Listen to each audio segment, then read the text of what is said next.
अस्सलाम वालेकुम। टॉक्सिक यानी जहरीले लोग या मनफी लोग अपने रवैयों और आदत से अपने इर्द गिर्द मौजूद लोगों की ज़िंदगियों पर गहरा असर डालते हैं। वो अपनी और दूसरों की ज़िंदगियों को आसान बनाने की बजाय पेचीदा बना देते हैं। उनकी निगाहें हमेशा दूसरों की कमज़ोरियों पर रहती हैं और वो बिला वजह तनकीद का निशाना बनाते रहते हैं। नफ्सियात दानों के मुताबिक ज़रर रसान लोग जो होते हैं ये अंदरूनी अदम इत्मीनान का शिकार होते हैं।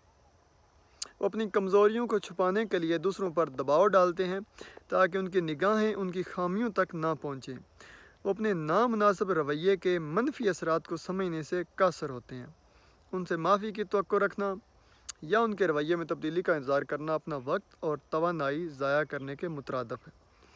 तो आप लोगों को चाहिए और हम मुझे भी चाहिए कि उन लोगों से जितना हो सके दूर रहें, अपने आप को मुस्बत लोगों के साथ रखें जो आपका हौसला बढ़ाएं, इनकरेज करें, आपको उम्मीद दें, नए रास्ते दिखाएं, तनकीद ना करें, आपको हौसला शिकनी ना करें और आपकी इज़्ज़त करें, आपको एहतराम दें। हर शख्स एहतराम डिज़र्व करता है क्योंकि हर शख्स अल्लाह ताला का एक बहुत बड़ा शाहकार है और एहतराम इज़्ज़त आपका हक है। इस पे कभी भी कंप्रोमाइज़ नहीं करना चाहिए, समझौता नहीं करना चाहिए। वो एक मुहावरा भी है ना कि don't dine where respect is not served. तो आप वहाँ पे खाना ना खाएं, वहाँ पे ना बैठें जहाँ आपको इज़्ज़त पेश ना की जाए।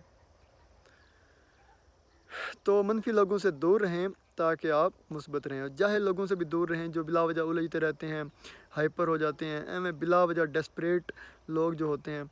अच्छे लोगों के साथ रहें जो आपको सराहें, आपका हौसला दें, आपको रास्ते दिखाएं और आपको अप्रिशिएट करें। अपना बहुत ज़्यादा ख्याल रखिएगा। अल्लाह हाफिज़।